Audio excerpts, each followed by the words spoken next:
नमस्कार दोस्तों, स्वागत है आप सबका आपके अपने चैनल आईबी में, इंडियन बुल्स में। कहीं आईबी वाले उठा के ले जाएं।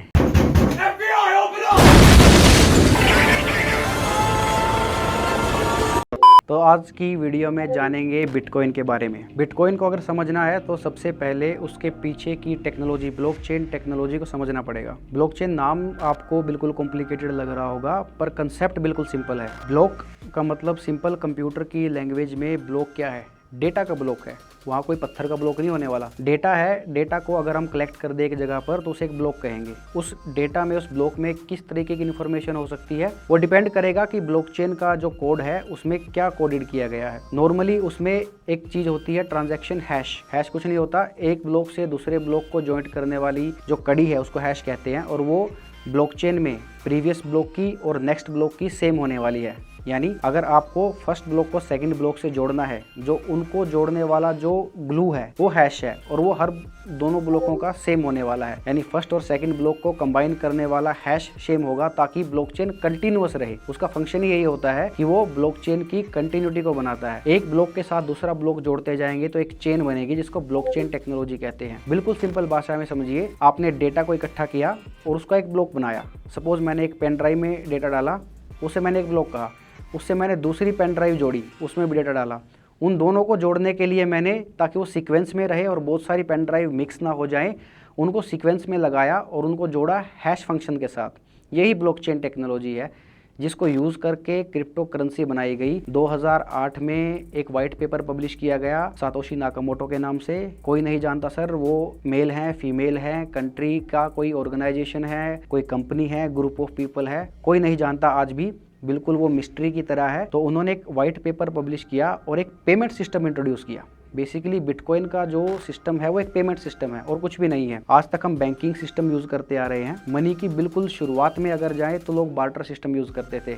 ऑब्जेक्ट के साथ ऑब्जेक्ट दी जाती थी, यानी आप गेहूं लेकर जाएंगे तो आप बर्तन ले आएंगे। इस तरीके का सिस्टम, जिसको बार्टर सिस्टम कहते हैं। उसको थोड़ा और इम्प्रूव किया गया तो मेटल करेंसी आई। आपने सुना होगा पुराने जमाने में राजे महाराजा सोने के सिक्के बना दिया करते थे, चांदी के सिक्के हुआ करते थे। उनको कैरी करना ईजी था और आप बहुत सारी गुड्स परचेज कर सकते थे उनके साथ। उससे भी बेटर सिस्टम आया, फिर पेपर करेंसी आने लगी, मॉडर्न सिस्टम्स आया, बैंकिंग सिस्टम आए, उन्होंने करेंसी चलाई, अपने नोट चलाए। फिर उसको भी इम्प्रूव करके बनाया गया आज का मॉडर्न बैंकिंग सिस्टम, जहाँ पर मनी जो है बिल्कुल एक डिजिट है, सिर्फ आपके अकाउंट में जो शो हो रही है। अगर आपका अकाउंट दिखा रहा है कि आपके अकाउंट में 2 लाख रुपए हैं, तो सिर्फ वहाँ डिजिट्स लिखी हुई हैं, इससे ऊपर वहाँ कुछ भी नहीं है। अभी सिस्टम में कुछ इश्यूज थे, कुछ दिक्कतें थी, जैसे डबल स्पेंडिंग। ये डबल स्पेंडिंग की प्रॉब्लम क्या है आप कमेंट सेक्शन में जाके बताएंगे, इस पे बाद में डिटेल में एक वीडियो बनाएंगे। और भी कई दिक्कतें थी, जैसे कि आपका ये जो प्रेजेंट सिस्टम है ये सेंट्रलाइज्ड है, ये बैंक के हाथ में होता है, सेंट्रल बैंक के हाथ में होता है। गवर्नमेंट इसको रेगुलेट करती है, मॉनिटर भी करती है। अगर सरकार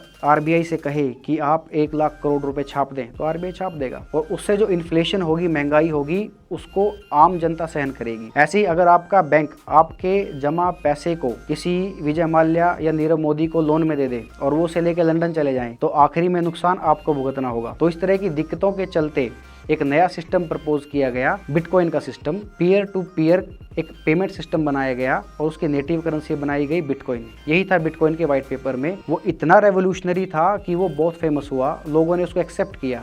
सिस्टम क्या था सर? एक डिसेंट्रलाइज सिस्टम बनाया गया, यानी एक ऐसा सिस्टम जिसमें ट्रांजैक्शंस का रिकॉर्ड सबके पास होगा। हर कोई अकाउंटेंट है, आप, मैं, हमारे सबके पास उस नेटवर्क पे होने वाली ट्रांजैक्शंस का रिकॉर्ड है, यानी कोई भी फेरबदल नहीं कर सकता। उसके बाद उसको हम सब मिलके कलेक्टिवली चलाते हैं, उसको कोई सेंट्रल एजेंसी नहीं चलाएगी।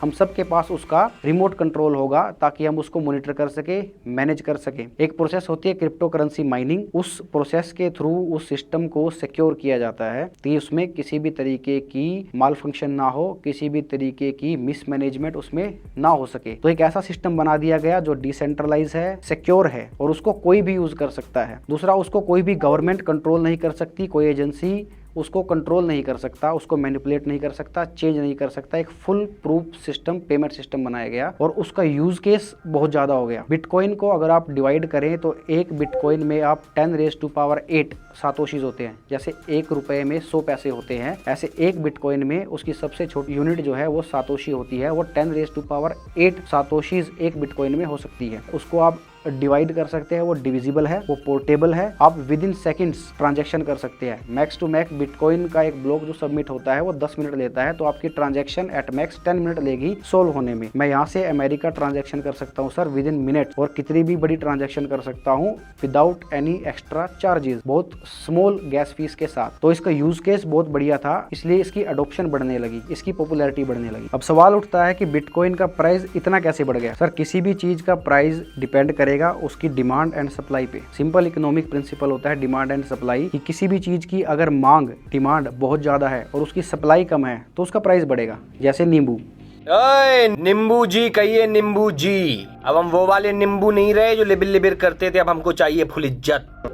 तो क्रिप्टो करेंसी के प्राइस इतने ज़्यादा इसलिए बढ़ते हैं क्योंकि जब क्रिप्टो करेंसी का कोड लिखा जाता है, जब उसकी एल्गोरिथम डिज़ाइन की जाती है, तो उसको इस तरीके से बनाया जाता है कि उसकी सप्लाई जो है विद टाइम वो बढ़े ना, घटती रहे। अगर सप्लाई किसी भी एसेट की घटेगी और उसकी डिमांड बढ़ेगी तो उसका प्राइस बढ़ेगा। बिटकॉइन को भी इसी तरीके से बनाया गया है। बिटकॉइन की जो मैक्सिमम सप्लाई है वो डिसाइड की गई है उसके कोड के हिसाब से 21 मिलियन से ज़्यादा बिटकॉइन नहीं बन सकते किसी भी तरीके से। ये कोड में फिक्स है, आपको कोड ही चेंज करना पड़ेगा, तब जाके आप उसकी सप्लाई को चेंज कर सकते हैं। वो 21 मिलियन कॉइन आपको मिलेंगे जब आप ब्लॉकचेन में ब्लॉक सबमिट करेंगे। जैसे ही आप ब्लॉक सबमिट करते जाएंगे आपको रिवॉर्ड में बिटकॉइन मिलता जाएगा, और उसकी भी प्रोसेस इस तरीके से डिज़ाइन की गई है कि वो विद टाइम डिक्रीज होगा। यानी जब शुरुआत में बिटकॉइन की ब्लॉकचेन पे ब्लॉक सबमिट किया जाता था तो रिवॉर्ड में आपको 50 BTC मिलते थे पर ब्लॉक, उसके साथ एक्स्ट्रा जो ट्रांजैक्शन फीस है वो भी मिलती थी। फिर बिटकॉइन की एल्गो में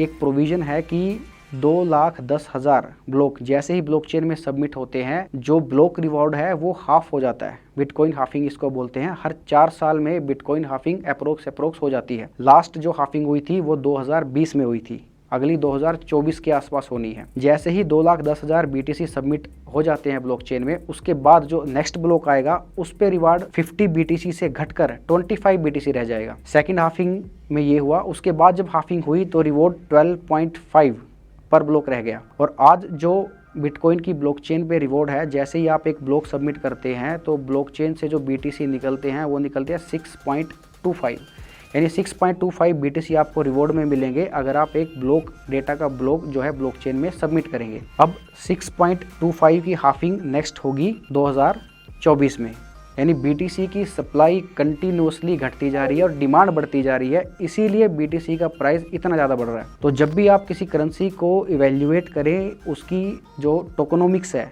इसी चीज़ को टोकनोमिक्स कहते हैं कि कितने टोकन कितने टाइम में मिलने वाले हैं, कैसे वो बर्न होने वाले हैं, कैसे रिड्यूस होने वाले हैं, उसको देख के ही किसी भी क्रिप्टो करेंसी में इन्वेस्ट करें। ऐसे ना सोचें कि किसी करेंसी की वैल्यू बहुत कम है, वो किसी दिन जाकर $1 हो जाएगी और आप करोड़पति बन जाएंगे। ऐसा नहीं होता सर, आपको उसकी टोकन सप्लाई का भी ध्यान रखना पड़ता है।